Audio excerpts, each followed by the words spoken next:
So, JP. This is so wrong. Hello. I don't know. I was really jumping the bit to start this episode, I guess. Let's do it. All right. Let me take it down a notch and tell you where I was at over the weekend. Sure. I was at C2E2. Oh, nice. Yeah, comic book convention in Chicago. Yeah, it's one of the biggest in the country after, I guess it's probably, is it maybe tied with the Big Apple Con? Is it they call it the Big Apple Con? No idea. New York Comic Con? I mean, they all are like, they're pale in size compared to San Diego, right? San Diego. Did you ever made the pilgrimage?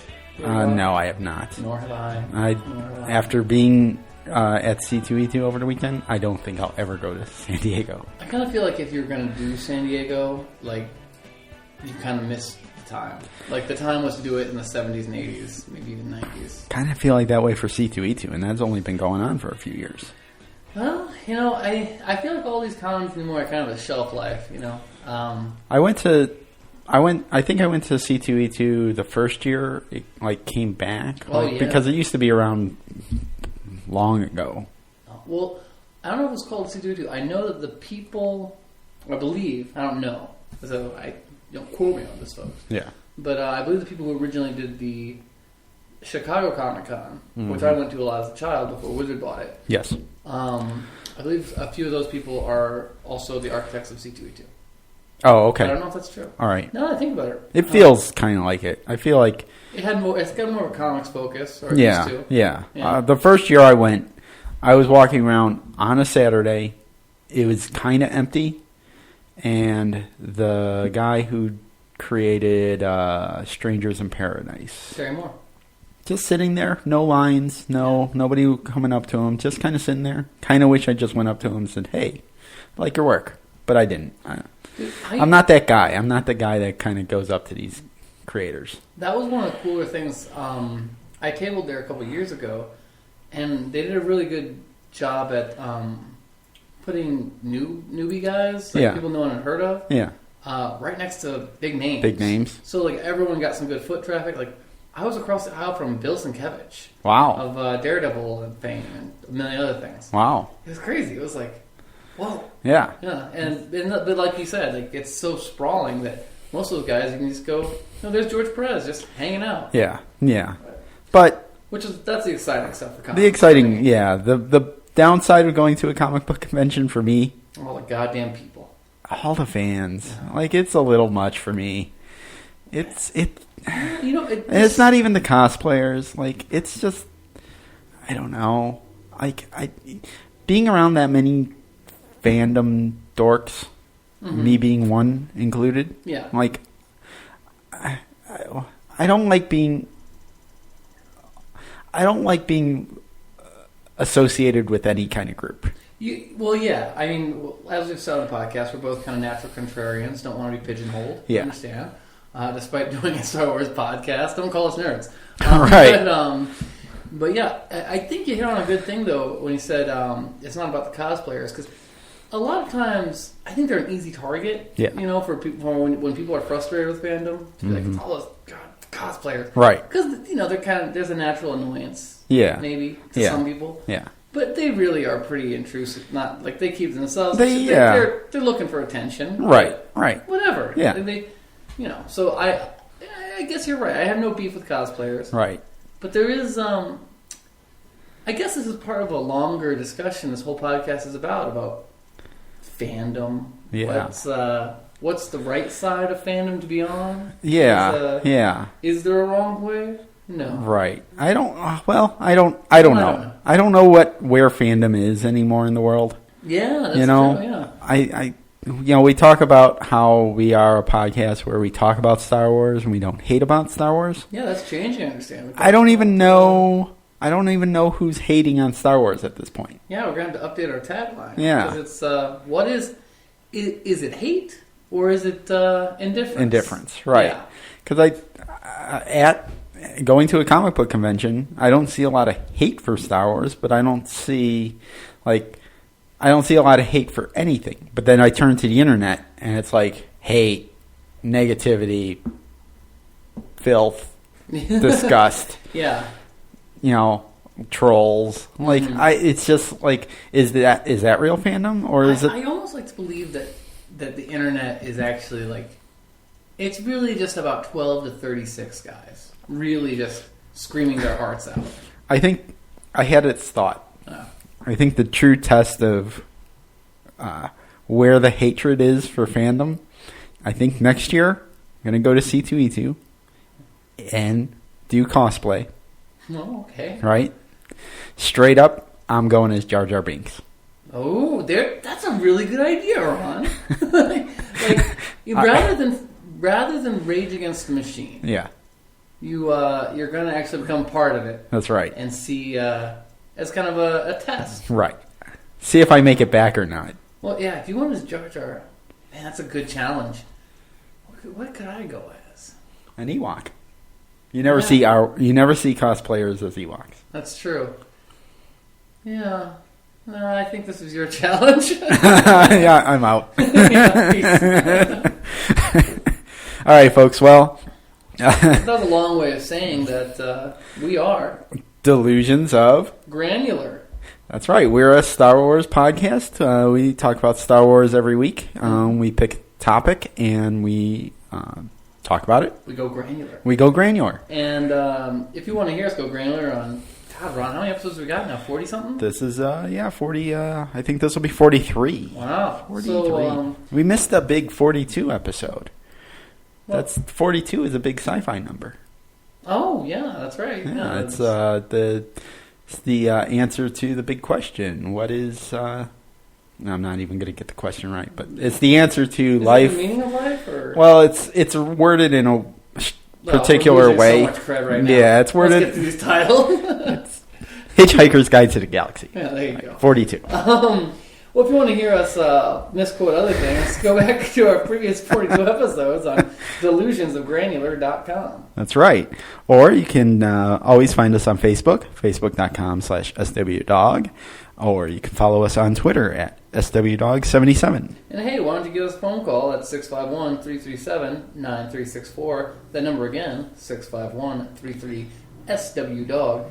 You'll go directly to a voicemail, and you can leave us a voicemail and become part of the show. That's right. We don't answer our phones, but we will take your call. Hell yeah. Hell yeah.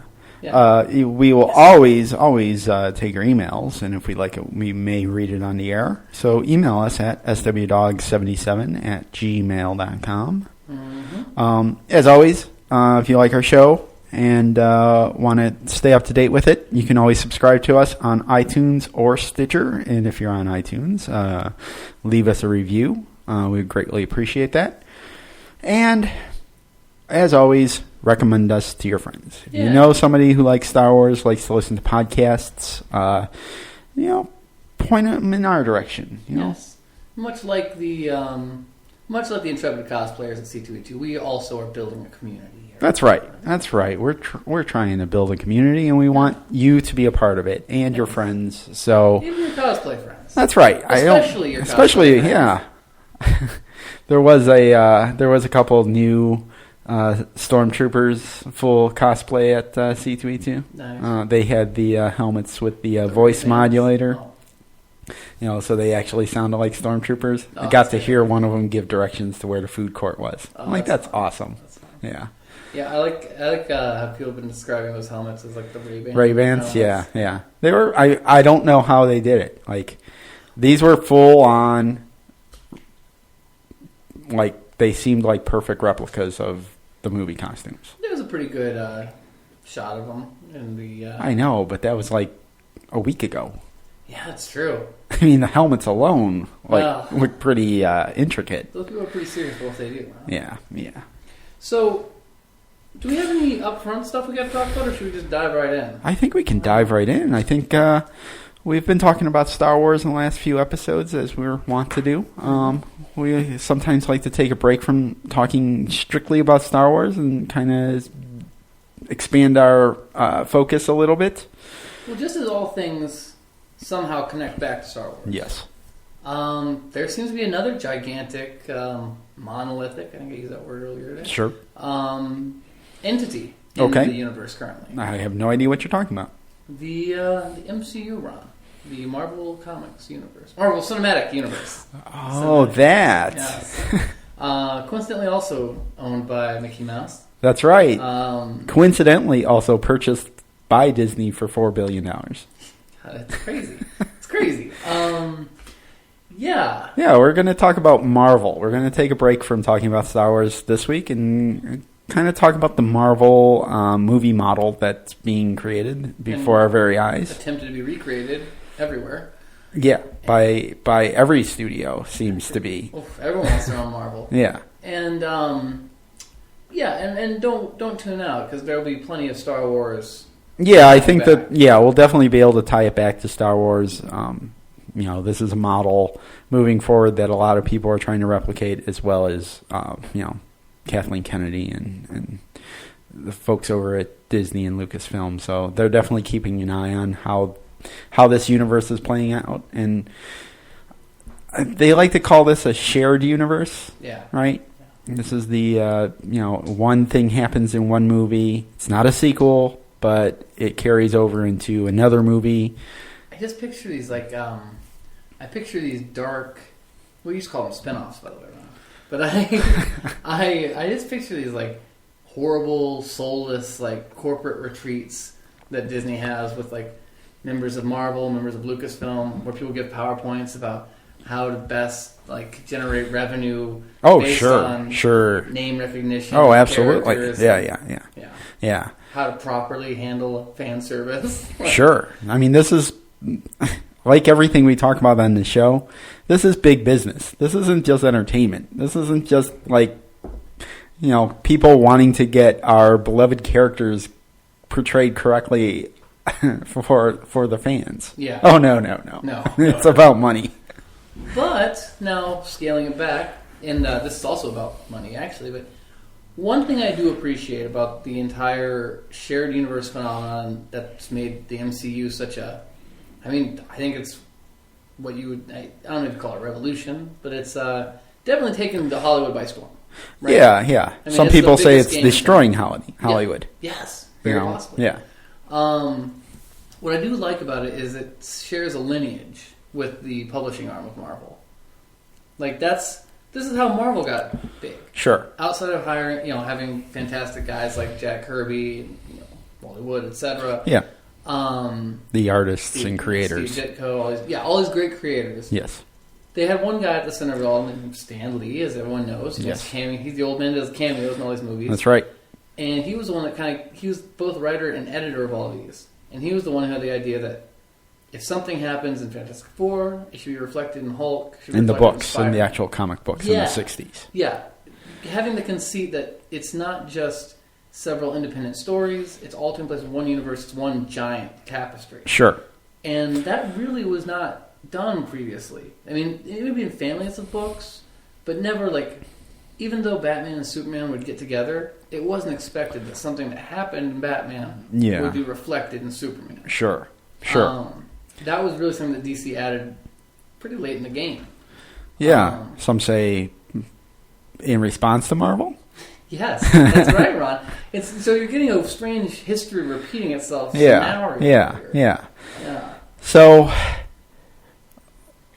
Marvel's doing a very good job of tying everything up together, but they didn't really start out that way. Oh no, there's been very, very many false starts. Yeah. Yes. So this goes as early back as was it 1998? Is that where we're starting? We're kind of. If you want to start the upturn of success, you're going to start in 1998. Yeah. Now they've had. Coincidentally, this is when Marvel itself, as an entity, is actually bankrupt. Sure. Right. Marvel still only in the business of selling comic books. I mean, essentially, and licensing. Yeah. Always been licensing. Right. Cartoons and whatnot, but cartoons, pencils, licensing, Underoos. Right? But they had not. They weren't the Marvel that we know today. They had their power in Hollywood was. Yeah, they didn't have. They sold off. So they sold off their characters to other studios. Is that correct? Yes. Now this didn't happen. I mean, people have always been licensing. Studios have always been licensing this stuff forever. I mean, it's infamous Corman's Fantastic Four. Sure, that was a TV movie. No, it was actually a movie, but it was. Oh, I'm thinking of the Captain America Evel Knievel type of. Oh yes, Captain that was America. It was marketed on home video as Captain America 2. Yeah, where he would basically just wore a motorcycle helmet. Yeah, that was gnarly. Yeah. It's a weird thing though, because like talking about some of those misfires. Yeah. Like TV and everything, like probably the biggest hit they had was Lou Ferrigno's incredible. Oh yeah, the TV show from 70s, 80s. Yeah. Great show. Yeah. Great show. But they also had a lot of other strings. There was a Doctor Strange movie, which if you can get past the afro is actually pretty good. Nice. I enjoy it. It's all very cheesy stuff. Sure. I mean, there was Spider-Man too. I mean, he had a TV show. There was the Corman Fantastic Four, which actually also not that bad, really. If you can take a step back. Yeah. There's that Captain America that starred J.D. Salinger's son. Okay. And someone else. I can't remember who else. Now, is that the same motorcycle helmet guy? No. This is different actors, different setup. Okay. More of a movie. Okay. The Red Skull has weird makeup and is Italian. Oh, I think I did see that. Yeah. Yeah. All those movies I kind of enjoy this, like, we'll call it the proto-MCU. Sure. That's a good title for this era. Yeah. But they're all schlock. Yeah. This is all stuff produced in the late 70s through and they're really, the 90s. I mean, correct me if I'm wrong, but at this point, like, they're kind of following the success of DC, because DC had the huge Batman show in the 60s. They had Wonder Woman. Yeah. You know, Superman was a TV show early on. Yeah. You know, many times over. So the DC early on had successes where, you know, Marvel was kind of still stumbling. Well, yeah, other than the Incredible Hulk. Yeah, DC definitely had more power in Hollywood and in Tinseltown, what have you. Yeah. They also were bought in the 70s, I want to say, by a company that became AOL, Time Warner, Viacom. Oh, okay. Or whatever. All right. The massive conglomerate. Okay. So they automatically had both deeper pockets and bigger ties. Sure. Marvel's still an independent company at this time. Yeah. Real bunch of hippies. It's still being bought and traded by people. There's still suits in charge. Oh, okay. But where we're going here? So there's the proto, but we're really what we're using as our starting point for the beginning of the MCU. Yes. As we know it today, really starts in 1998. Yep. What starts? We'll call this Proto Marvel Phase 2, maybe, or Marvel 1.0. Yeah, let's call it Marvel 1.0. Marvel 1.0. Right? Yeah. And that's Blade. Written by David Goyer. Wesley Snipes. Stars Wesley Snipes. And Chris Christopherson. And Steven Dorff. Who? Yeah.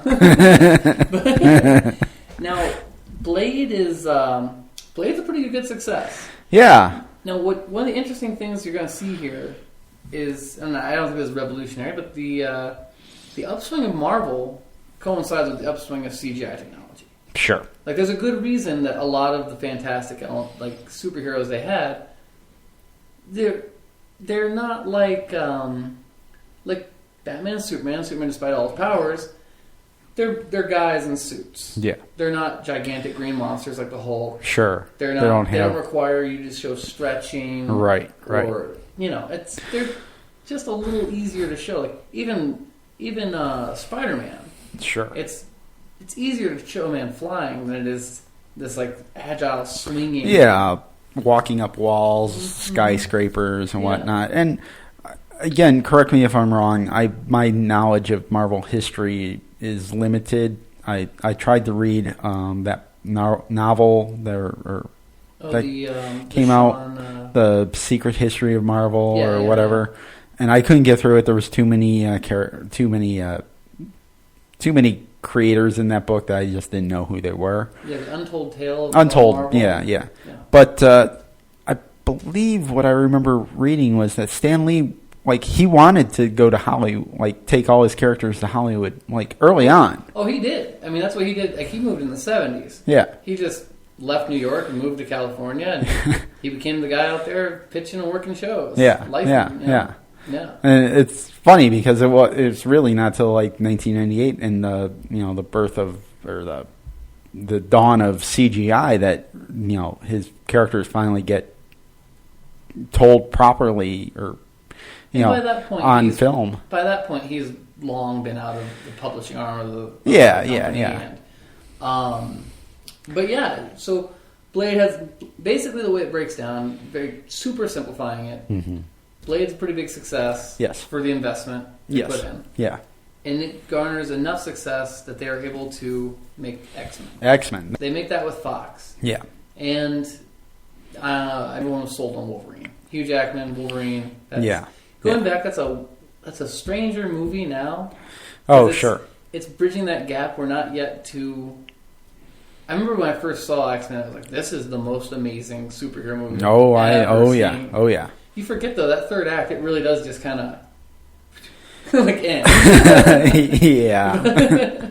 But that does gangbusters, and that really paves the way for the... And X-Men was 2000? Yep. Okay. And the success of X-Men is what paves the way for Spider-Man in 2002. And that's the phenomenal super success. That's the big one. And again, at this point, Marvel's not making these movies. Right, that's right. Yeah, this is all X-Men is Fox, Blade's New Line, Spider-Man is Sony. Sony, right. So we get Spider-Man, and that was, that was insane. Well, insane. It's interesting because it was a character that was iconic, is iconic, was already in the public's nomenclature. Sure. Like my mom knew who Spider-Man was. I think Spider-Man's as far as knowledge of superheroes, I think he's in the big three, right? Batman, Superman, Spider-Man. Totally. Yeah. And people even usually knew that song. Yeah. Spider-Man. Right. But there's never been a movie that had really sold Spider-Man. Right. And so I think it's just one of those perfect storms of CGI technology was at a good enough place to show it. That's right. The chemistry was there, the talent was there, and this was the height of Tobey Maguire. Oh yeah. He was our next. He could have been our Leo DiCaprio. Well, it's interesting, right? Leo DiCaprio. That's the famous thing. It's a couple of years before this. Closer things in the late 1998. 90s. Yeah. 1998, I believe, was Titanic, right? Yeah. Is that right? I think so. Feels right. Yeah. James Cameron and Leonardo DiCaprio are eyeing up making a Spider-Man. Yeah. And there was a lot of prior to Spider-Man coming out, there was a big web, pardon my pun, of red tape getting him to the screen, right? There was legal battles. Totally. And well, the thing was that they'd been licensing the character out since 1963 or 4. Yeah. And so he'd been on. So pretty much anyone who made pencils or underoos or anything with Spider-Man on it said, "Oh wait, we get a slice of the pie." Yeah, right. Because those contracts you make in the 60s and 70s are pretty fast and loose. Oh sure, you have rights to him in perpetuity. Sure. You make these pencils till you die. Right. So to untangle that, they actually. I remember when it happened. All the Marvel comics that came out that month had a full-page ad announcing that the rights were finally untangled and they could actually go forward with making a movie. Which is such a weird announcement in a comic book. That is a weird... Yeah. Oh. Yeah. Okay. Great. Thanks. Duly noted. Yeah. The rights are free. Yeah. And at the bottom it's from the lawyers. Yeah. So this, I think, the big thing here is that we're seeing that X-Men, Spider-Man, we're seeing that, superheroes are becoming big business. Yeah. Spider-Man 2 especially does phenomenal, crazy business. Yeah, at the time that came out, people were saying, okay, this is the definition of a perfect superhero movie. Yeah. Right? I don't understand how Spider-Man came out in 2002. Because remember they had that early trailer that had the Twin Towers? Yeah, that was in 2001. And the 2001, that's right? That's right. Yeah, okay. Right? Yeah. And I remember, the end of Spider-Man. Yeah, the end of Spider-Man. Well, it was probably like May of 2002. If only we had a way to know. Yeah, if only there was a device that told us everything we needed to know. No, I remember like the end of Spider-Man. Like, isn't he like kind of perched on a flagpole, the American flag? Like totally made Spider-Man like it felt like a iconic Superman shot, except it was Spider-Man. Right. Spider-Man, all American. Yeah. That's never really been his Spider-Man's thing. Always, like, running from the cops. Yeah, he's like always in trouble. Yeah. So, I mean, I think we spent a little bit of time on those first 3 big ones, but I think it's warranted. Well, there was another one at this time, too. Well, before we get to that one, this ignites the fire, and I think this is why you can call it Marvel 1.0. Yeah. It's kind of another sort of start. Right. Because they had a couple hits going, but they didn't quite know how to keep igniting the fires. Right. They didn't really... Nothing was connected yet. Well, and then they have the Hulk. Right. Ang Lee's the Hulk. Yes. Doesn't go super hot. Right. And one of the reasons why nothing's connected yet is because this is all being done by different studios. Oh, different rights, issues, Yeah. So the dream that Stan Lee had, that something that happens in one storyline would carry through into another storyline, it wasn't happening because of the realities of making films in Hollywood. And I don't know if Stan even was interested in that for movies. Sure, right. I think he was more realistic in being like, there'd be a Hulk movie and a Spider-Man movie. Sure. I don't know if he ever actually foresaw this crazy world we live in now. Maybe not. We don't know. I'm sure in a room he might have pitched it a few times. Yeah, right. But so Ang Lee's Hulk. Ang Lee's Hulk. Fantastic Four. Oh, God, that's right. Fantastic Four. We get Ghost Rider in 2007. Yeah. And this was kind of... the public perception of these was not good. Right. And it was getting this thing where it was... it was starting, for me at least, I think it was starting to be believed that, well, some things can take off in movies and some can't. Yeah. Like, Spider-Man works, X-Men works, maybe Hulk doesn't work. Maybe Hulk doesn't work, right. FF doesn't work. And look at the world we live in now. Doesn't matter. It's all going to work. They're going to force it down our throat to make it work. I don't know if either of those franchises had quite a hit just yet. Well. But who knows? Who knows? Coming up again. They're still trying. So, what all this leads up to is Ghost Rider in 2007. And it's the biggest hit. The biggest hit you've ever seen. Ghost Rider? Yeah, because Nick Cage. You know wrong. And Nick Cage goes on to play Superman and everything... Oh, wait. No, sorry. I slipped into some kind of fantasy world. Oh, these comic books. No, it's Iron Man. Iron Man, 2008. Yeah, this was a fluke, right? They didn't really mean for this to happen. Meanwhile, also we've had Batman Begins going on in the background, sure, and which did not light the world on fire. Right. Superman Returns, which was well loved by some, by you and no one else. that's absolutely right. Okay. So, anyhow, 2008 is a hell of a year for comic movies. Got the big 3. Yeah, we got Iron Man. Yep. Got The Dark Knight. Yep. Speed Racer. Another movie that only I loved, apparently. Apparently. It's on my list of movies I feel that will someday be looked back upon as ahead of their time. You may be right there. I need to revisit it, along with a lot of the other Wachowski movies. But, it may be ahead of its time. Hey. I'll give you that one. I'm not going to give you Superman Returns. Okay, yeah. Yeah, I mean, there's a lot of problems with Superman Returns, no question. But that's not what we're talking about here. No. Iron Man is awesome because, A, it's just a great movie. Yep. But a fluke, though. I mean, it really was like no one intended it. Robert Downey Jr. kind of was a risk. Oh, yeah. He wasn't... Casting him was kind of a risk. Mm-hmm. Jon Favreau, who directed it, hadn't never directed a action movie before. Maybe that one, the Z movie? Yeah, that wasn't really... No, I think he did Jumanji. I don't think he did it for Jumanji. I don't know. I mean, he didn't. I mean, he was kind of known as doing his. Yeah, he's done Swingers guy, made. Yeah, not big time action superhero guy. Yeah, he kind of made the flip. Right, and he's also a part actor. Yeah, and that movie became. I mean, that really was the foundation that the MCU is built upon.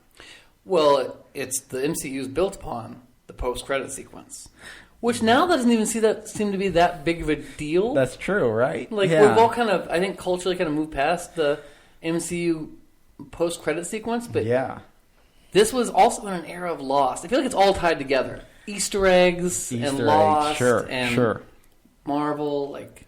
Which is funny because I feel like the X-Men movies were throwing Easter eggs out there, and left and right. Yeah, X-Men 2 is really a template for a lot of these movies. I feel like still. Yeah. So, funny you should say template. Why? Well, because all these movies end up becoming very templated. Yeah, I mean that's the criticism, right? Yeah. So. We've done a good history lesson here. I think I don't want to keep boring everybody. Yeah, folks, I'm sure if you're listening, you know the rest of the history of the Marvel universe. At this point, people are just sitting there correcting us. Yeah, right. No, that's not how it happened. All right. So, we have this universe that's been built. It's continuing on as this recording. Avengers 2 is coming out. It's already been released. The machine has been built. It works. It functions. It makes money. Yeah. So, Ron, do we like it? There is the crux of this episode right there. Do we like what has been created here? Do the fans, is this a machine that can stand the test of time? Now, Ron, you wanted to do this episode about 3 weeks ago. Yeah. And I've honestly been kind of putting you off because you didn't want to watch any more of the MCU. I've had a very complicated relationship with this whole thing. Mm-hmm. Long-time listeners will know I've been a comic book reader since I was 4. You would think as a comic fan I'd be rejoicing. Sure. This is what we wanted. This is the dream come true. It's exactly right, Ron. This is the dream come true. The biggest movies in Hollywood are superhero movies. They're making at least 7 superhero movies a year. At least. There's a shared universe. Yeah. There's big name actors working in these things now. We're getting at least 20 superhero movies in the next 5 years. They're trying to have very minute Easter eggs and stuff going on. Yeah. I'd have to know specific storylines to catch them. Yeah. Yeah. And is the backlash coming? I don't I go back and forth. I backlashed initially, and I think it was in reaction to all these rubes coming in and liking. Let's back up for a second before we get into our opinions of this, because I think, we're just two guys sitting in. Well, hold on. You can't cut me off on that one. And be like where I throw out something like, I started backlash and I hated it because all the stupid fans. No, but the point I want to make is the film critics. This is the fans too. It's the internet, the collected internet. In a world where Roger Ebert's no longer with us, are there any film critics? Well, yeah, they're all on the internet, and they all have their blog sites, and they're all claiming that. Not all of them, but a lot of them are claiming that.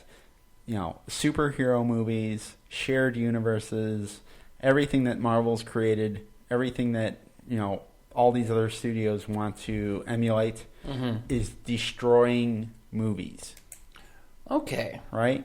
Yeah. So the backlash is there, whether it's us personally or if it's these, armchair critics. Yeah. Right? It's not just us, putting an episode of Delusions of Granular together to be we think that the backlash is happening. Right. Other people have this opinion. It's not just ours. And some of the opinions are pretty valid. There's a criticism that because of the rise of importance of foreign markets and because the epic 4-quadrant film that everybody can watch and enjoy. Sure.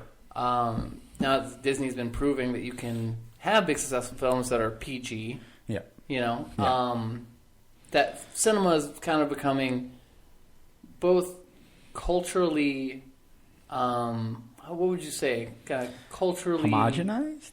Yeah, culturally homogenized and kind of infantized. Infantized, you know, where it's not adult drama, right? You know, but then again, you have Mad Men on TV. You know, yeah. So I mean, it's not as if like a lot of these same armchair critics are saying, you know, they're declaring the movies are, you know, in a slump. The age of cinema is over. You know, the golden age of TV is now happening. Yeah, film is dead. Right, and that's the golden age of TV has been going on since, you know, The Sopranos, The Wire. You know, long form stories being told over a multitude of episodes that people can marathon in a weekend. You know, that's the way people are viewing, you know, critically acclaimed entertainment.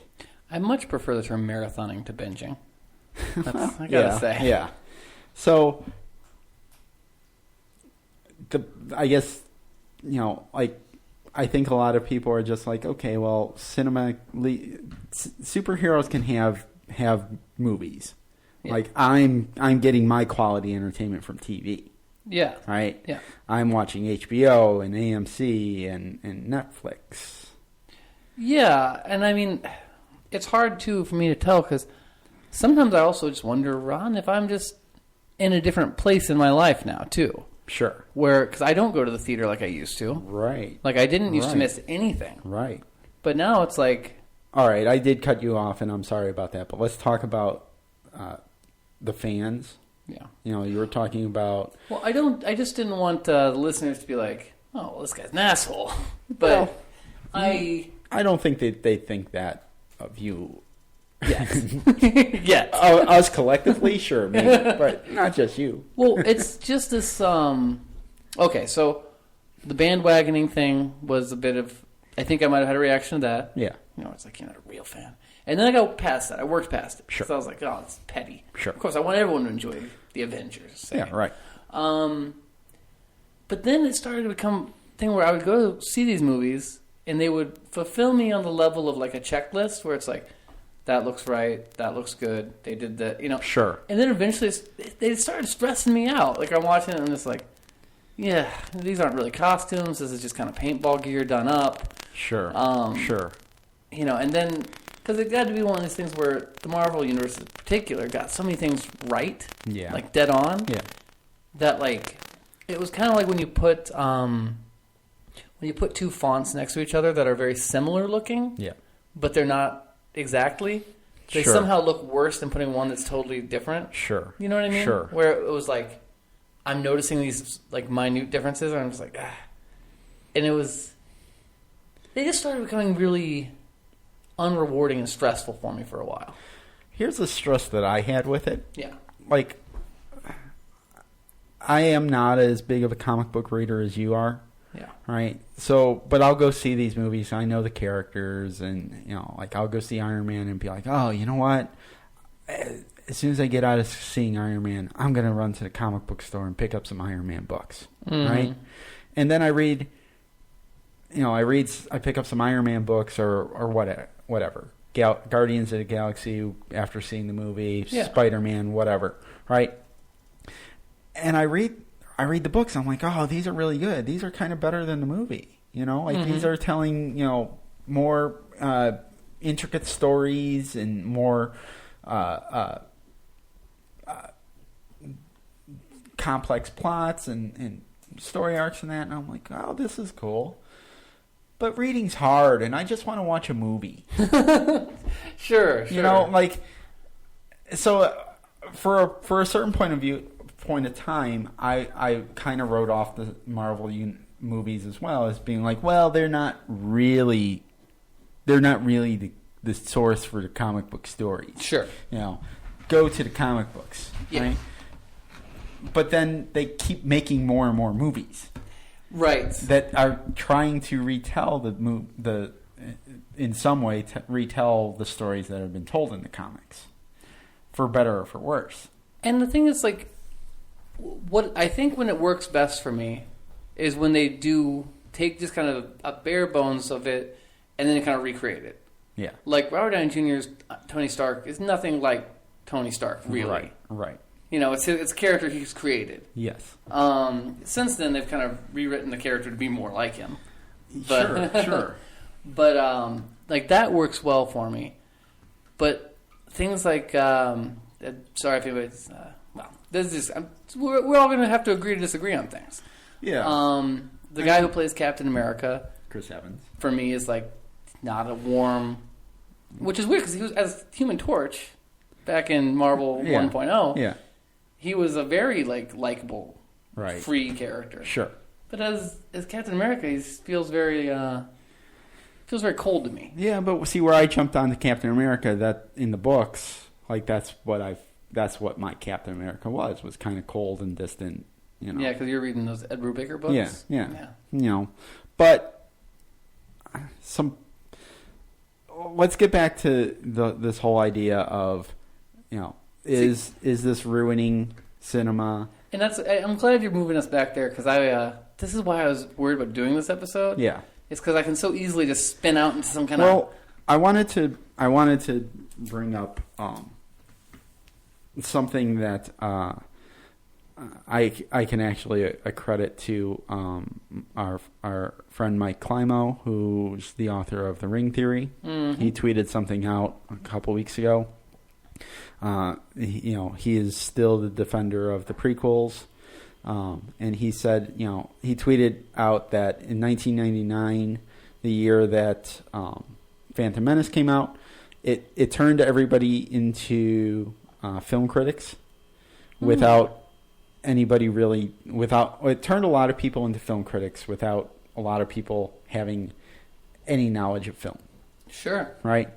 So, that can be applied to, the how we've talked about what people miss out on, the prequels, the Star Wars prequels, and all the intricacies that we've picked up on, and thanks to people like Mike Climo, who's also pointed it out and wrote long essays about, the hidden merits of these films. But it also, so everybody's kind of a critic now about these movies. Everybody has an opinion. Nobody can just, go to a movie and just be like, yeah, that was fun.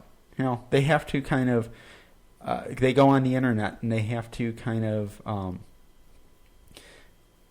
prove their knowledge somehow or justify their opinion of something. Well, I think beyond that, sticking just with the MCU right now, it's it feels like these films are also being graded in everyone's mind on average, kind of. Sure. I like Marvel. Yeah. So this movie was whatever, but it's good enough that I pro go Marvel go. Sure. Or alternately, it's like I don't like Marvel, and this is just more evidence of schlock. Sure, and I think last year was a good example of that. They released Guardians of the Galaxy. Everybody was like, oh, that's a big risk. These are no-name characters. It's there's a talking tree, there's a talking squirrel. Nobody knows, it's weird spacey things. Yeah, I was kind of trying to save that one for the end, but yeah. But it was, it was a huge success. And part of the reason it was a huge success is because it had Marvel's logo on it. Well, yeah, that everybody went out to see it because everyone's like, well, Marvel, they make hit films. They're the new Pixar. You want to see the hit? Yeah. Yeah. But what's funny is it was also just a really good movie. Yeah. I went and I finally watched. I've gotten most of the way through it last night. Yeah. And because I was just so burnt out. Sure. I wasn't doing the Marvel thing anymore. And it's awesome. James Gunn is a filmmaker I've always loved. He's from a Trauma guy. He threw a little cute little Lloyd Kaufman cameo. Yep. It was great, and it was great because there really isn't a wonderful history of these characters. Right. Like, these characters aren't like this. I mean, they might be now. Right. But these characters weren't like this in the comic. Right. Like, everything's been kind of reinvented for the film, and it's really its own world. Yes. And if it's competing with anything, it's these Star Wars anthology movies are gonna. That was the weird thing as I was watching it. It was like, wow, when they start doing like Rogue One, this is what I'll be comparing it to. Mm-hmm. Where you drop me in a universe with new characters and a kind of adventure setting. Yeah. It's I think it's an anomaly in the Marvel universe.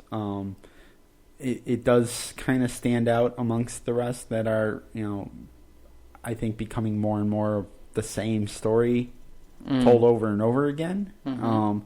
Now the story's changing. It is getting more complex.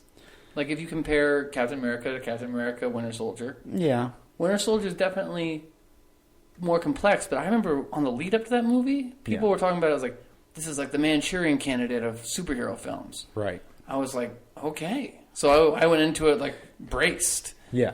And I was like, oh, it's slightly more intricate than an episode of, the animated Batman TV show. Right. Right. Yeah. I mean, it was good, by the way. I did think that was pretty. I thought, like all Marvel movies, I felt like there was about 40 minutes you could probably cut out. But it was for me, all Marvel movies are great the first time around. Second time around, not so much.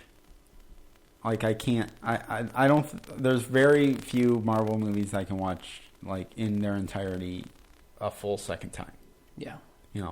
And maybe that's that's good enough for Marvel to be doing. Sure. Like how many times do you reread comic books? A monthly issue of a comic book. Like you read it and you throw it out, or you bag and board it and you never touch it again. Because your fingerprints will degrade it. Right. But as much as I'm pointing fault at the critics who are complaining about these movies, like part of me has to agree with them as well. I'm like, they're not lasting cinema. Yeah, but I mean, see, I go back and forth on this issue because it's like, well, what do I care? What do I care if it's lasting? Yeah. Like, I mean, yeah. And also, I mean, wouldn't you say that? Like, hasn't there always been disposable action cinema? Yes. Because that's the other thing I keep thinking about is... If we want to go back to proto-superhero movies, then we just go back to the 80s with Sylvester Stallone and Schwarzenegger. Yeah. Those were... And Chuck Norris. Like, they were superheroes. They just didn't wear tights. Sure, yeah. And the Chuck Norris is probably the best one of those. Yeah. Because it's like... There was a whole slew... I mean, look at the Canon films. Like, that whole entire production company was just... Yeah. Churning that stuff out, and so I mean it's not like it's I guess the only difference is that this is so well received, maybe. Yeah. You know what I mean? It is, yeah. So it's like universally well received. Like there's like a really fine line we're having to walk here because it's like, who wants to be the whiny, squeaky wheel? Right. But at the same time, it's like, well, I guess I should... let me continue on with this, my process of mental healing with these movies. Okay. So I finally start watching Daredevil. The TV show, which, I was kind of getting to, like the safe haven for the people looking for quality entertainment. Like Marvel has now jumped into that universe as well. Yeah, and they jumped into it with S.H.I.E.L.D., which is... Which wasn't as well received, but it's gotten better. I liked it from the get-go. I watched it.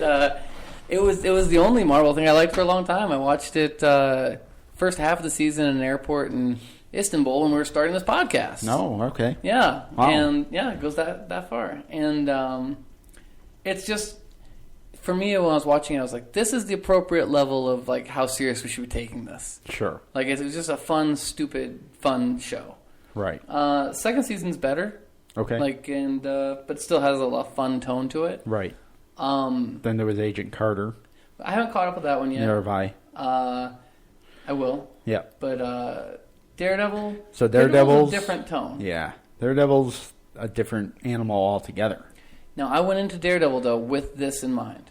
I was like, I like Daredevil. I love Born Again. I love Frank Miller. Sure. But I wouldn't call myself a massive Daredevil fan. I don't have that level of attachment with some of the characters like Captain America or something. Right. I want to be a bigger Daredevil than I am. Mm-hmm. Like, I like Daredevil. I love the whole idea of Daredevil. But then I start to read Daredevil, and I'm like, he's kind of a downer. Yeah, right. So, going into that, I was like, okay. I love Drew Goddard, right? Mm-hmm. That's the director's name. Yeah. I've liked pretty much everything he's done. Yes. I like the casting. It all looked good. Yes. And I was like, you know what? So I'm going to go into this knowing it's going to be maybe flawed, but I'm just going to kick back, relax, and enjoy it. Sure.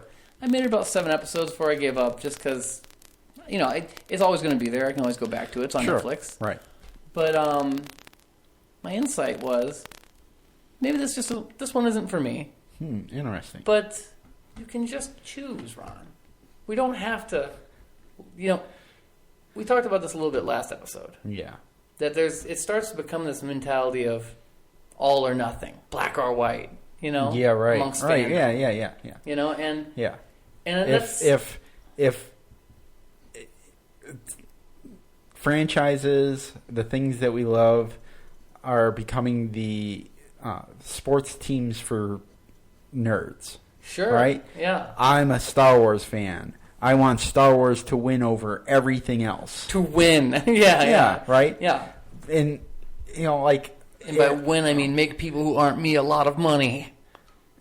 Yes. I have no skin in the game, but I'm going to root for this. I wonder, there must be a place where you can bet on box office openings and stuff, right? Yeah. We should get in on that, Ron. No, I listened to a podcast where they did kind of do that, and it was god awful. Oh. They would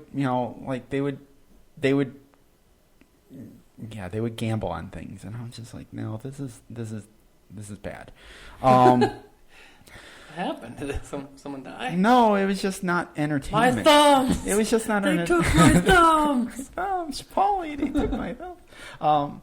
No, it was just not entertaining. I'm like, look, You're not even talking about movies anymore. You're talking about how successful things are. And that is a weird thing that can happen. Yeah. And I mean, not to say everyone can enjoy things however they want. I mean, I've taken enjoyment out of that, playing that kind of looking at the business side of it thing. Sure, it's kind of thrust it at us. Anybody who's following, what's going on in following these movies, the movie news they're telling you, every Monday, this is what won at the box office. My film beat yours. Yeah. My team won. It's kind of hard. It's you kind of want to disconnect a little bit more, but still be able to do this podcast. Sure. I wish I could have about the level of engagement with all this stuff that my dad has. Yeah, right. Where it's right. Avengers? Yeah, I think I saw the first one. Yeah. That was fun. Yeah. Yeah.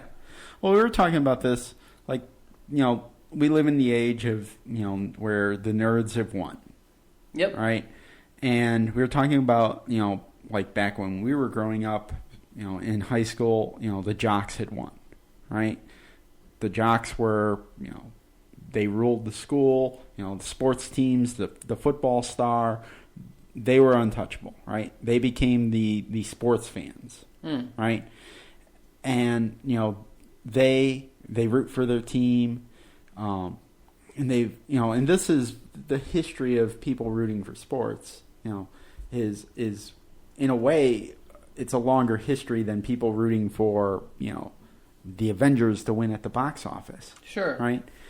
And you were saying that, in a way, sports fans are a little bit more civil towards. I mean, I don't. Their opposing teams. Yeah, I feel like I see guys in the office always talking about, oh, did you see that game? Oh man, yeah, we beat you. But they might rib each other, but no one actually gets upset. It doesn't seem like. Right. Whereas maybe it's just the nerd culture in general. We're a little bit more sensitive. We're more feeling. After I saw Man of Steel, I enjoyed it so much. and there was so much negative backlash to it. Yeah. I ended up like therapeutically going on Reddit and just downvoting like, negative comments for about 15 minutes to make myself feel better. Yeah, that's sick. It's sick, right? But I mean, is this like human nature? Like something always has to win at someone else's expense? Yeah, and I think this is kind of what we're for this podcast. This kind of validates the reason why we needed to talk through this whole thing, because it's like, what are we going to do when they start tampering with Star Wars? Something that we're a little more vested in. Skin, yeah, we have more skin in the game. Yeah, you might say, yeah. So what are we going to do when we're on our 20th Star Wars film and the backlash is starting or the popularity is waning? Or the fatigue sets in, which I think is... We might be on the cusp of... But they've been saying that since Thor came out, back in 2011. Right. Well, I mean, I'm feeling a little bit fatigued. There's nothing new, so there's not a big enough draw for me to see Age of Ultron. Like, they're not giving me anything real new. Interesting. I'm sure I'll go see it. I'm sure I'll probably like it. I will tune in once again just because I will always tune in to see the Incredible Hulk. Yeah, but... like Ant-Man, I don't know. That doesn't seem that new to me. Maybe bringing Spidey back into, with all these characters, which they finally worked out the deals. And yeah, and let's take a minute and talk about some of these new ones coming out. Yeah. Because actually, yeah, okay. Because I was watching a movie with Paul Rudd the other day. Okay. And it was what's that guy, David Wayne? David Wayne. I watched his romantic comedy spoof. Oh yeah, with Amy Poehler. Okay, yeah. I watched, and it's not as crazy and funny as the camp movie they did. Wet Hot American Summer. Yeah, but it's funny in its way. Sure. And watching Paul Rudd, it was just like, this guy is such a goofball. I mean. Watching Guardians of the Galaxy, they're starting to see a lot more tones and colors they're playing with in the actual universe. Yeah. I mean, I think we're getting more comedic actors to become superheroes. Well, yeah, and they're making more stars. Yeah. Like, I mean, the guy from Parks and Rec and Guardians of the Galaxy. Yeah. He's going to be a leading man in Jurassic Park. That's right. There was always rumors that he was going to be Indiana Jones. Yeah. He's already debunked those, but still. Like the guy who played Steve Rogers in Captain America. I mean, Chris Helmsworth. Yeah. These are all guys they're growing talent now. Yeah. They're a real... So, for better or worse, they're going to be here for, who knows how much longer. And you can choose to like it. Not like it. Pick and choose. You can go a la carte on Marvel. You don't have to go all in. Sure. And I kind of feel like this is sort of fulfilling the larger scheme of our overall podcast. Of like the idea of like two lapsed fans who are trying to wrestle with how to deal with fandom. Yeah. Because I feel like we're going all the way back to your kind of, C2E2 at the top of the episode. Mm-hmm. It's how do you interact in this larger thing? Yeah, how do you enjoy something that you want to share with other people, but when you start to share it with other people, you enjoy it less? Well, it comes down to the classic little kid thing of like, I like this thing. And someone's like, I like this too, but you like it for totally different reasons. Yeah. It's like, and that becomes these camps of fandom of like, oh, and that's the wrong way to like that. How did we? How did we end up here? Is a good question, because I remember like in the 80s, like we had the end of Star Wars, then we had Indiana Jones, we had the dawn of the action hero, Schwarzenegger, Stallone, Bruce Willis. Later on, your Van Dammes. And, Seagal. Yeah, that's a good... I was going to get into, like, Michael Keaton as Batman, but no, let's just stay right here with the action heroes, right? Yeah. I grew up in that age, right? I went to see those movies, right? Mm-hmm. Never did I go see a Schwarzenegger movie and be like, that was good. He's my guy. I hope Sylvester Stallone movies suck. Or I hope they, oh yeah, I see what you're saying. You liked them both. Yeah. I liked them both. There was never ever Yeah, I definitely had never were competing against each other. I definitely had my guys, but yeah, I get what you're saying. Yeah, I didn't competing against each other. We were all just kind of fans of that stuff, right? Yeah. It wasn't like, well, if you're a Schwarzenegger fan, you can't be a Stallone fan. Right. And nowadays, and maybe this is just happening on the internet because people, again, have to, justify their opinions. But, if you're a fan of Batman, you can't be a fan of, or if you're a fan of DC, you can't be a fan of Marvel. Oh, my God. It's crazy, man. Right? And the hate... And DC can't release... I'm guilty of this, and I'm like, how did I get that way? Because I used to like Batman as much as I like Spider-Man.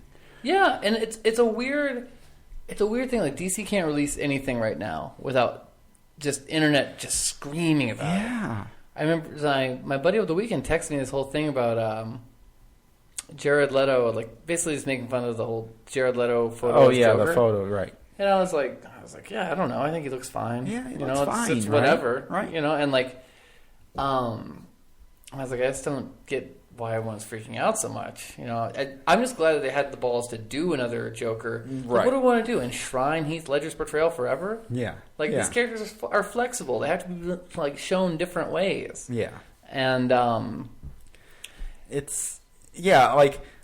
think it's just like this bandwagon mentality of like, wait, it's like you said, the sports teams. It's rah rah Marvel, go go go, down with the bad guys. Right. I think that in the prior to this episode, prior to us leading up to this episode talking about this, I've always been more of a Marvel guy. I'm definitely a Star Wars guy, right? But I'm not the DC guy. Sure. Right? And as we were kind of preparing for this show during the week, that Jared Leto photo was released. It was released on Saturday, which was weird. Or I saw it on Saturday. Yeah. Maybe it was Friday night. I don't know. It was a weird timing on that. They had weird timing on that. Right? Yeah. I get to say that.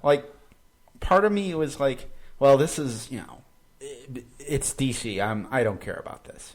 Right? Because I want Star Wars to win, and I don't want anything else to, I want everything else to, I want everything else to lose because I want Star Wars to win. And I'm like, no, I can't think that way. This is fun stuff. Oh my God, we're getting to see the Joker on screen in a different, this is now the third iteration of the Joker that we've had in the last, 30 years. Yeah. Right? We've had Jack Nicholson, we've had Heath Ledger, and now we're getting Jared Leto. And they're all very different. Yeah. Why not? And why not? Going back why not go into it, everyone, not just me, everyone who's, wants, to stick it to, the things that aren't their home team. Let's just go into it with an open mind and be like, yeah, this will be fun. Sure. Well, what's funny is I just, I missed, seeing I just wish that they would just go ahead and make a Batman movie every 6 months. Different creative team, different actors. I mean... Just keep rotating it. Aren't we working up to that? Yeah. I mean, a new Batman comic book comes out every month. Yeah. I mean, I'm it's like I'm being very modest there. More than one Batman comes out every month. But, in this day and age, movies are being made quicker. 10, 20 years from now. Yeah, maybe the technology will be there and just be everyone just make a Star Wars or make a Batman movie, Who knows, man? Get one for summer, get one at Christmas. But I mean, will we all get just tired of it? Yeah. And well, they put it away for a while, Well, I mean, that is the question is the bubble going to break? Right. Right. Well, we talked about this a little bit off air. Everyone talks about superhero movies as being the new westerns. Yeah. Which I don't I kind of get it because I kind of like, they started out very simplistic, white hat, dark hat. Yeah. And they kind of started getting layered up, and they eventually get to Sergio Leone and all that stuff. So maybe kind of, but at the same time, it's like, I don't know. I equate more like East Coast crime movies as like the westerns of today. You know what I mean? Sure. Like, well, but that's just a level of sophistication kind of situation there. Sure. But do we want to bring this around to Star Wars? Well, that's kind of where I'm going with this. Is that can Star Wars compete with this? It's a good question. I over the weekend, at the comic book convention and actually hearing guys that I work with as well, kind of talking about comic books in general, because a lot of guys from where I work were going to C2E2, and the topic of Star Wars has been kind of being brought up at work a lot since the second teaser came out, and I was like, well, we had been kind of using the talking about Star Wars, not hating about Star Wars as our tagline for this show. Mm-hmm. And I was like, well, is there hate for Star Wars? Or is it just become indifference? Well, here's the thing that I'm looking at is, as we were talking about Marvel, and it was like, wow, yeah, they're getting very funny. They're starting to have more depth to certain storylines somewhat, and just a broader range of types of stories. It's like, can Star Wars do that? It's a good question. Because I mean, even if it goes totally broad, right, and you get any kind of story, it's all still going to be in outer space, right? Right. And it's all still going to be like, there's never going to be people who have jobs like I have, or you know what I mean? Like, sure, the relatability. Yeah, like Marvel always, and so Marvel's going to have that where it's like it's a grounded. It's like, oh, that's a real building. I can see that building somewhere. Sure. And it also has like Guardians of the Galaxy, which going back a few episodes when I talked to a kid at a family get together who was like 8 or 9. Yeah. And I asked him if he'd seen the Star Wars teaser. He's like, was unaware of it, was kind of vaguely aware of Rebels. Sure. But was super into Guardians of the Galaxy. Sure. And it's like, I mean, like what I heard people talking about the second teaser for Star Wars was, they watched it, and unlike, I can speak for myself, the first image that I saw of that teaser, I was like, oh my God, this is great. Other people, like, the indifference was really there. They're like, yeah, okay, whatever. Oh, Han Solo. Okay, I'm in. Like, I didn't realize, like, for the not big Star Wars fan, like, how important that last image was in the trailer. Right. Because, like, for people that aren't as into Star Wars as you and I, like, that's the selling point right there. And nothing before that was. And that is also the final phase of, like, my, like, mental frustration cycle. Yeah. Is exhaustion. Sure. Is where I get to a point where I'm like, why do I care when every commercial I'm seeing is only trying to sell me, hey, remember this from when you were 12? Yeah. Remember when you liked this when you were a kid? Yeah. It's like, look at this, like literally, it's like, look at this Batman costume. Look at this Superman costume. And it's like, okay, all right. Like, you get at a certain point, you get tired of getting pandered to. Sure. Where it's like, here's things you liked when you were a kid. Right. So. But you know what you can do then? Just turn it off. Turn it off, or watch a really depressing movie. Like, well, yes, but I can go in two different directions here. Direction one, just staying on that point, right? Yes. Like going back to the armchair critics who say that superhero films and Star Wars films are going to be lumped into this as well, because the same people that hate on superhero films, I'm sure will be hating on Star Wars films, right? Because it's big franchise, money making, blah blah blah, and George Lucas is involved or isn't involved anymore, or whatever, right? Like, I think their fear is that by all of these movies being made, it's taking away from quality movies being made. Sure. Right? There's less and less, less serious drama being made because the film studios aren't going to bankroll those movies because they're not, they're not solid gold money makers, right? Yeah. Well, I can make a Spider-Man movie, whether it's good or bad, and people will come out and it'll make, a couple dozen $1 million and that'll be fine. It doesn't have to be good. Well, yeah, and the movie theaters want those bankable tentpole films. Yeah.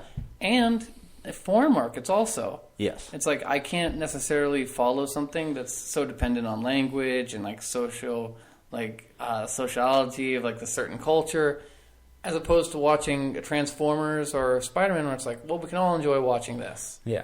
Yeah. Everyone can enjoy watching these CGI explosions and what have you. Right. Unless it's destroying all of New York, like Man of Steel did. Yeah, exactly. Yeah. Well, those fictional cities, Ron. All the people. Fictional people die. What about all the people? So that's So the one thing with Star Wars, though, is that instead of looking at that as a negative, the idea that it can't tell these maybe can't do these broader things, it also has the benefit of being a little more focused.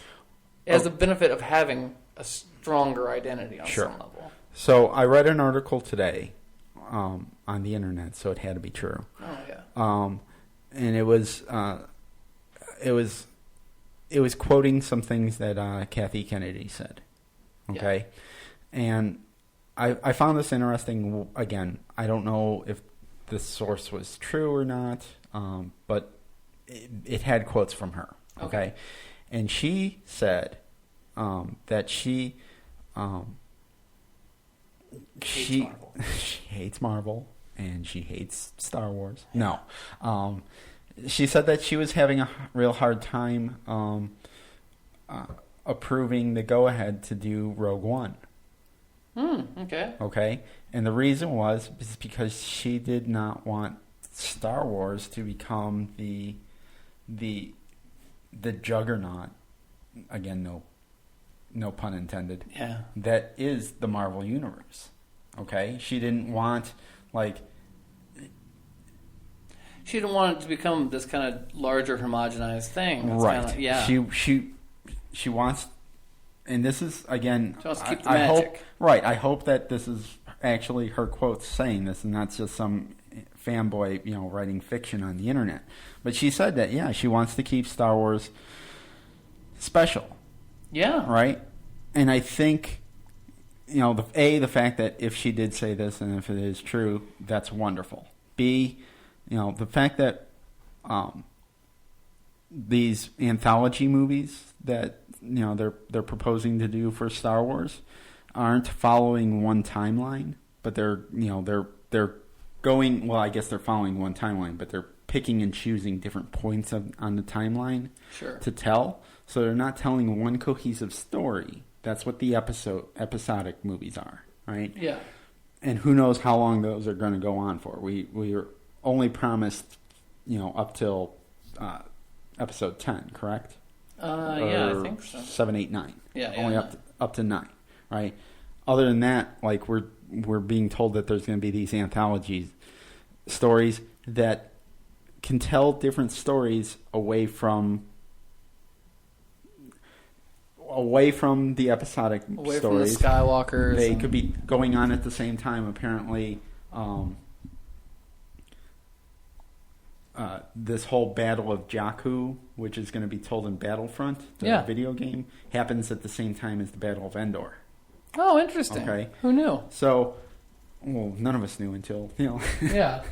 until Battlefront was announced. But the thing is, they're able to kind of go, what they're proposing on doing is, kind of telling a story here, and that may happen in the future, and then taking those characters or planets or settings. Well, that's not unique, though. That's how Marvel's doing that.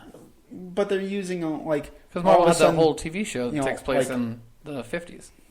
True. Yeah. So maybe this is Star Wars still following the Marvel thing. Yeah. But like, if episode 7 establishes Jakku as a planet, yes, right, and then they go back to tell a story that happens before A New Hope, right, they could actually play around with having Darth Vader be on Jakku. Yeah, and I mean this is one of the dangers. I mean, this is R&D. The R&D EU sector kind of has done a little bit of this too, where you start finding that Darth Vader is just really running himself ragged. Well, you know, and you start finding that, as famously my dad told me when I showed him Shadows of the Empire back in the day, sure seems like George Lucas forgot to say an awful lot of stuff. Like, yeah, I mean, this is hard. Like, this is hard because the model is the comic books, and the comic books have been telling the stories over and over again for years. And I think I phrased it wrong earlier when I said about this, why this fits into the larger context of the podcast. Yeah, is because the issues I'm having with Marvel independently. Yeah, we're both going to have to deal with Star Wars soon. Yeah, right. Like, we're going to have to deal with the fact that they're going to be adding more, like, shoehorned in canon of. Sure, and I mean they're already doing that. I'm reading the Luke Skywalker book right now, Heir of the Jedi. You know, they're shoehorning all this plot into basically after the Battle of Yavin. You know, we already got Rebels, which you were pretty taken with. I'm kind of more lukewarm on. Yeah, but that was shoehorned into a big wide gap. Like, they're shoehorning, like, Shadows of the Empire and this Heir of the Jedi. Like, that's being shoehorned into a pretty small gap. Yeah. You know? Well, in the whole Marvel comic series, I feel like it's pretty, it's a couple years, I guess. Yeah, yeah. So, yeah, I think that this is all something that, like... It's something where you just have to breathe and get some context and be like, what am I getting so wrapped up about? You know? Maybe we just turn off the internet and just react to stuff more. I mean, because honestly, I'll be honest, Ron. People have been listening to this for an hour, 16 minutes. Yeah, I think we kind of articulated some thoughts throughout. This was kind of a Ron and JP therapy session. A little bit. We didn't even get into the DC of it all and other things, but no, we didn't. But I don't necessarily feel like these are our strong suits. I would much prefer just to talk Star Wars. Yeah, right. You know what I'm saying? Well, yes, but this is something that has to be addressed. Yes, in order to continue to talk Star Wars, we have to address the fact that there could be, as much as we're all excited about the prospect of new Star Wars, and when I say all of us, I mean us and the people who listen to our show, because we know, as I've stated earlier in the show, there's people that are just indifferent to it all, which is fine. That's their prerogative. Their team can win, our team loses. In order to sustainably talk about Star Wars, we're going to have to learn how to lose some days. Right. How some days, you leave it on the field. That's right. That's right. Yeah, that is it. Right? Yeah. I mean, you're not going to win every time you go out there. Not going to win every time. You know, some people say that we've already lost with the prequels. We disagree. Well, that's the interesting thing, right? Unlike sports, there's not really a definitive metric. Yeah. You can say it was successfully financially successful. Yeah. Hey, this is a dry podcast tonight. I'm slurring more than usual. But it can be financially successful or critically successful. Yeah. But like at the end of the day, none of it even matters, because whether it makes a ton of money or critics love it, I can still not like it. Yeah, right. Or like me with Speed Racer, and it doesn't get critical acclaim or a ton of money. It's still there, though. Hell yeah, it is. Forever. I think the fear is that if it's not successful at the box office, they'll stop making them, and then there won't be any more Star Wars movies, or there won't be any more superhero movies. Oh, but Ron, we've lived that. We lived in a dark time. No, yeah, I know. I think that it's almost like it's a rat race. Yeah. We're always trying to trying to capture that original high. Yeah. Trying to maintain. Like I want to go see Avengers 2 because I want to see Avengers 3. Like I want to make sure that they make Avengers 3. Yeah, even though I'm not necessarily interested in this one. And they've got me. They got me like because I'm like, well, I still want to see these characters. Yeah. So I'm like, well, support the team. Yeah, totally. Very true. Yeah. Got to be there opening weekend. That's all that matters now. That's all that matters. Yeah. And like I heard somebody say, like, the sad thing about like Netflix and their model of releasing a show all at once, where you can just binge watch 13 hours. Yeah, 13 hours, right? Mm-hmm. Like you watch it, and then it's like, okay, what's next? Like you completely just like consume and don't retain. It's like, okay, I got that fixed. Now what? Give me something new. Not like, oh, well, that was good enough. I want to, I want to watch that again. No, we're all in this race of just like, all right, I need to get through 13 hours this weekend of Daredevil so that I'm caught up and no one can spoil it for me. Oh God, the spoil, yeah. And it's like, well, like nobody wants to savor it, nobody slow wants it down. to, like we talked about, and the spoilers we talked about last week about how it's more execution than anything. Like the plot, if the plot point ruins it for you, then maybe it wasn't so great. Maybe you need to watch more stuff because these plot points aren't that hard. But I think that's all very valid. And like, just to be healthily watching this stuff, it's like, I think it's more fun when you have a personal investment in it, for sure. It's like rah rah Marvel. I love Marvel, but there does come a time where it becomes stressful. It can, if you find yourself on that tipping scale where I've been, it becomes stressful. Like, oh my God, like what if Avengers 2 comes out and it doesn't get as high of a box office as Avengers 1? And it's so funny because it's just this. I guess rat race would be the way to say. I bet that there's been a really interesting paper or several books probably written about like American like mentality of like the the assembly line, industrial revolution, time is money thinking. Sure. You know what I mean? Oh, sure. That's like nowadays with the internet, with everything so fast, like it's just gone to the next level. Sure. Whereas like even your entertainment, you just want it fast and quick and on to the next thing. Yeah. It's weird. I mean, I'm sure that there's been books written about that. Applying it to pop culture, that's something I'd be interested in reading. Yeah. So if anybody knows any good books out there, we should do a book club episode someday. Yeah. If listeners out there start sending in some more stuff about Star Wars, because we're going to need some help keeping up with these Star Wars books that are coming out, too. Sure. Speaking of keeping up and time is money. Right. But, I think that I feel better. How do you feel, Ron? Yeah, I feel better. I feel like I've gotten some of the stuff off my shoulders that I need to get off of. Cool. I am not going to, as much as, our tagline was, that we talk about Star Wars, we don't hate about Star Wars. I'm going to try not to root against the other teams. I'm going to be like, you know what? Whatever DC is throwing my way, I'm not typically a DC fan, but that doesn't mean I want them to fail. Positive vibes, man. Positive vibes. Putting out the good energy. Kumbaya. Yeah, I like it. More Astra, less Boognish. I like it. So we did kind of do a bait and switch here, though, because we marked this as an MCU episode, and we started out doing a whole timeline and kind of abandoned it for our therapy. What do you say? Would you want to run down the upcoming slate of Marvel films? Sure. Well, we got Ant-Man coming out later this year. I'm going to see it because I'm a big fan of Michael Douglas. Okay. So and I like Paul Rudd too, and it just seems weird. Sure. And also, it seems more like a cinematic. The concept is more intrinsically cinematic. Sure. It's like a little guy. Yeah. Perfect. Yeah.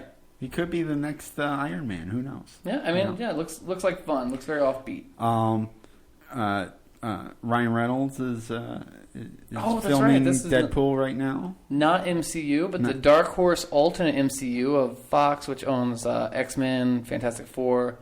They're now making a Deadpool movie, which is kind of It's kind of like it's got that like Kick-Ass a few years ago, where it's taking the genre trappings and kind of having fun with it. Sure, which is what Deadpool, the comic, usually does. Yeah, he's always breaking the fourth wall. And, right. We have the reboot, I guess, of Fantastic Four. Oh yeah. Darker take, looks like a younger cast.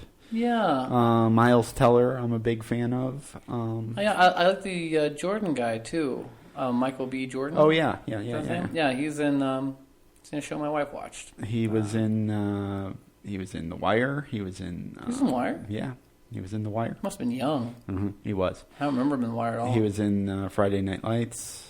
Oh yes. Yeah. Okay. And what's her name? I can't think of her name, but she was in House of Cards. Yeah, so I mean, it seems like a strong cast. Seems like a different take on it. A little bit more of a DC approach, darker, not sticking to the Bible of the comic books. I'm gonna.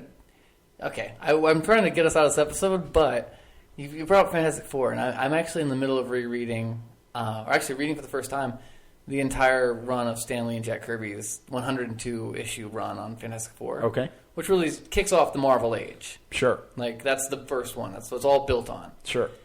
And it's funny because all this stuff is... when you're reading this old comics, like, a lot of them have this great... They still have this great energy. The stories still move at a good clip. They still are fresh. Yeah. And reading them, it really does underscore, though, like... Man, these movies have nothing to do with where this all came from. Sure. It's totally a million miles away from everything. So yeah, different time. Not that it matters. Different period. Not it's like you can still enjoy both. Yeah. But it is really reading those old comics. There's I've read some. Surprisingly enough, I've read a lot of older DC comics. Even though I'm not the DC guy, I've read those, like the old Green Lantern books and that. Oh, sure. Surprisingly, a lot of taboos that are brought up that would be taboos for modern day. Sure. Drug usage and racism. Oh, you're talking about like the 70s, like. Yeah, I'm just talking. I mean, Neil Adams. I think it was there in the old Daredevils too. Okay, sure. There's just stuff that I'm like, sexism and... Yeah, I mean, it is funny because when you're looking at the comics versus the movies, one of the biggest differences is the comics are shooting for an audience that's much narrower. Yeah. Especially when you get to that, 70s and beyond, and when you start getting to a direct market. Yeah, definitely a narrower market, sure. But, and Marvel's the actual MCU studios. I mean, they've got. I know Black Panther's on next year. Doctor Strange, right? Oh, right, yeah. Doctor Strange. Benedict Cumberbatch. Cumberbutton. Yeah. I guess he's being groomed to be the new Doctor Strange. Is supposed to be a big one for him. Yeah, and he's already been name checked in a couple of the movies. He's going to debut in Iron Fist, the Netflix show. That's the rumor. Yeah, we'll see. Do we know who Iron Fist is? I don't believe that's been cast. That's not been cast yet. We know who Jessica Jones is. It's the girl from the Bee and Department. And we know her from Gilmore Girls. No, I know her from Breaking Bad. Well, no, don't even, Ron. You knew her from Gilmore Girls. I know not what you speak of. For listeners, listen to episode 14 or something, I think. We professed our love for Gilmore Girls. Yeah. That's the team I want to win. Yeah. Let's get back to the... that was where, when I was at my wit's end, I did propose to Ron that maybe we quit talking about Star Wars and we just cover Mayberry RFD in detail. Sure. Okay. They have the first big female superhero movie, Captain Marvel. That's not coming out next year. No, it's on part of that slate. That slate goes to 2022 or something. I feel like something like that. No, next year it's Captain America: Civil War and Doctor Strange and Ant-Man. No, Ant-Man's this year. Ant-Man's this year. Yeah. Yep. God. Yep. Man, they're busy. Yeah. And then we get the Infinity Wars. So it's all been leading up to Part 2. I guess. Yeah. You know? And then it's all over. Where's it all going, Ron? I don't know. Knows? Well, we got Spider-Man. Well, that's the thing. Now they're folding in back the characters that were in the other studios. Yeah. Yeah, Spider-Man's movie might be called Spider-Man... The New Avenger. The New Avenger. Yeah. Well, sure. Sure, I'm open to it. Sure, why not? Well, whatever, you know. Sure. I mean, we kind of used Marvel as this, Therapy wall session, to bounce ideas off of. But fandom, and Marvel. That's what we talked about. Yeah, I feel a little more mentally prepared to go forward with Star Wars. Me too. So tune in next week for more Star Wars. Yeah. More granular. Wars. Infinity Wars. No, we're not talking Oh, right. We're done with Marvel. No. All right, folks. Till next week. Be granular.